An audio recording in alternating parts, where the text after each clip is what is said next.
একজন সিইও বিয়ের দিনই কনেকে দেখে হতভম্ব, কারণ তার নতুন কনে আসলে তার হাই স্কুলের সেই কুখ্যাত শিক্ষিকা। মুহূর্তেই পুরনো সব স্মৃতি ঝড়ের মতো ফিরে এলো। স্কুল জীবনে প্রায়ই সে এই নারীর হাতে শাস্তি পেত, কারণ দুজন ছিল ছোটবেলার চিরশত্রু। সুযোগ পেলেই মহিলা তাকে অপদস্থ করত। একবার জন্মদিনে উপহার দিয়েছিল, কিন্তু খুলে দেখে সে অপমানিত হয়েছিল। সেদিনই সিইও শপথ করেছিল, এই মহিলা কোনোদিন যদি আমার হাতে পড়ে ছাড়ব না। কিন্তু আজ যখন সত্যিই সেই দিন এলো, তার বুকের ভেতর বরং অদ্ভুত ভয় কাজ করছিল।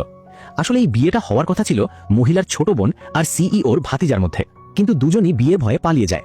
পরিবারের সম্মান রক্ষার জন্য মহিলা নিজেই বোনের বদলে বিয়েতে বসে, আর সিইও পালানো ভাতিজার বদলে বিয়েতে রাজি হয়।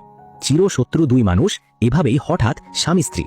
বিয়ের শোভাযাত্রায় যেতে যেতে সিইও ভাবছিল, ও যদি আমাকে সামান্যও অপমান করে সঙ্গে সঙ্গে চলে যাব। কিন্তু সবকিছু আশ্চর্যভাবে খুব মসৃণভাবে হলো। 4 বছর পর তাকে দেখে সে অবাক। আগের সেই কঠিন শিক্ষিকা এখন অসাধারণ সুন্দরী। বিয়ের আসরে সিইও ভেবেছিল সে বলে দেবে এই বিয়ে সে বাধ্য হয়ে করেছে, কিন্তু কথা বলার আগেই মহিলা হঠাৎ তাকে চুমু খেয়ে চুপ করিয়ে দিল। তারপর ঠাট্টা করে বলল, এত কথা বলো কেন? রাগে সিইও ঠিক করলো আজই নিয়মকানুন ঠিক করবে।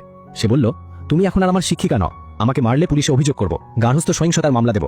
বেরিয়ে যাওয়ার আগে মহিলা তাকে থামালো, বলল, এই বিয়ে পরিবার রক্ষার জন্য হলেও তুমি সীমা ছাড়ালো আমি ছেড়ে কথা বলবো না। এরপর সে নিজের নিয়ম জানালো, প্রথমত রাত 12টার পর বাড়ির বাইরে থাকা যাবে না। দ্বিতীয়ত বাইরে বাজে সঙ্গীদের সঙ্গে আড্ডা নয়। সিইও মনে মনে ক্ষুব্ধ হলেও শুধু মায়ের কাছে গিয়ে অভিযোগ করলো, কিন্তু মা উল্টো বললেন, সে তো অন্য কাউকে মারে না, শুধু তোমাকেই মারে।